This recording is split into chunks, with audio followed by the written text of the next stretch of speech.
दीपक की जेब में 100 रुपए ही थे और भूमि पहली बार उससे मिलने आ रही थी। फोन पर उससे वादा किया था कि साथ में लंच करेंगे, आइसक्रीम खाएंगे और मूवी देखेंगे। दीपक लाइब्रेरी में बैठा पढ़ रहा था।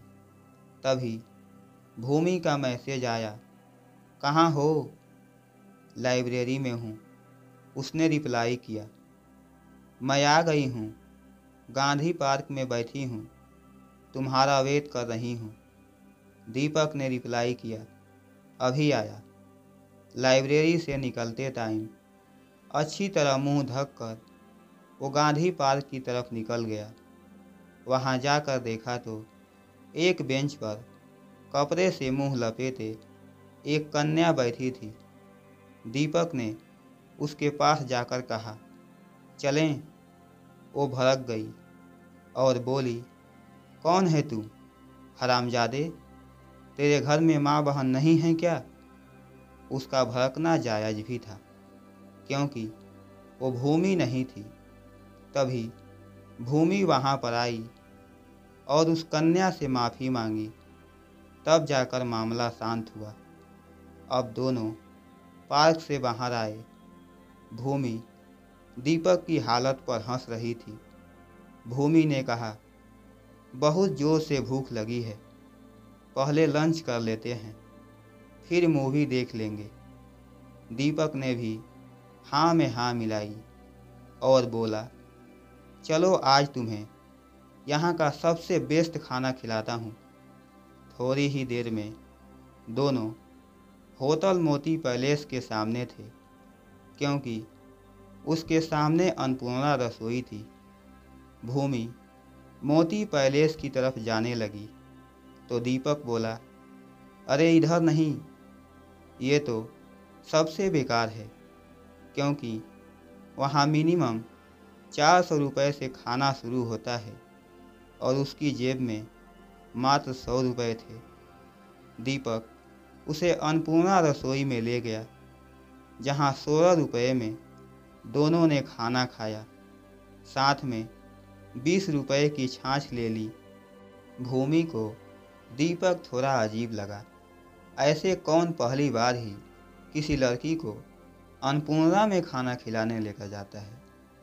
फिर बारी आई आइसक्रीम की, तो बाहर निकलते ही कुल्फ़ी की रेहड़ी दिख गई। दीपक ने उसे आवाज़ लगाई, एक 5 रुपए वाली और एक 10 रुपए वाली कुल्फ़ी ले ली। 5 वाली खुद खाने लगा और 10 वाली भूमि को खिला दी। अब बारी थी मूवी देखने की, तो मार्केट में पेन ड्राइव वगैरह में गाने भरने वाली सबसे फेमस दुकान पर गया और वहां जाकर भूमि से पूछा, बताओ कौन सी मूवी देखनी है? भूमि बोली, रांझरा। दीपक ने निकाला 20 रुपए का नोट और बोला, भैया मोबाइल में रांझरा मूवी डाल दो, और हाँ, HD क्वालिटी में डालना। दुकान वाले ने मूवी डाल दी। भूमि हंस रही थी उसकी इन हरकतों पर। अब दीपक और भूमि दोनों ने गांधी पार्क में बैठकर मूवी देखने लगे।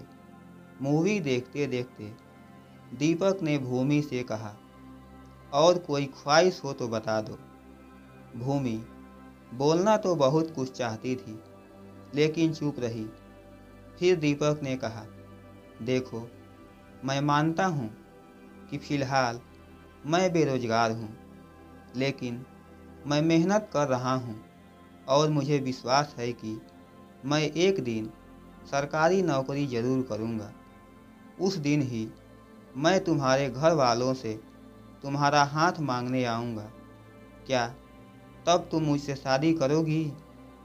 भूमि ने हंसते हुए कहा, अगर तुम्हारी सरकारी नौकरी नहीं भी लगे तो तब भी मैं तुमसे ही शादी करूँगी, क्योंकि मुझे तुम्हारा मैनेजमेंट बहुत पसंद आया। तुमने जब खाने की पेमेंट करने के लिए जेब से पर्स निकाला था, मैंने तभी देख लिया था कि तुम्हारे पास केवल 100 रुपये ही हैं।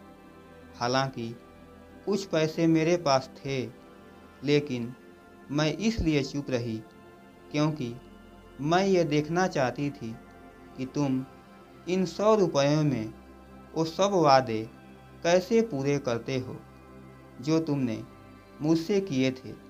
अगर तुम केवल मुझे इम्प्रेस करने के लिए उधार लेते तो शायद मुझे बुरा लगता, लेकिन तुमने उतने में ही मुझे खुश रखने में कोई कसर नहीं छोड़ी।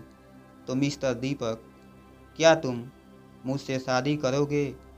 दीपक हंसते हुए बोला, जरूर, इस बात पर कुछ मीठा हो जाए। 5 रुपए वाली डेयरी मिल्क खरीद कर मुंह मीठा भी कर लिया। अब भी उसके पास 3 रुपए बच गए। मेरे प्यारे दोस्तों, ये कहानी आपको कैसी लगी? आप अपनी राय कमेंट बॉक्स में दे सकते हैं।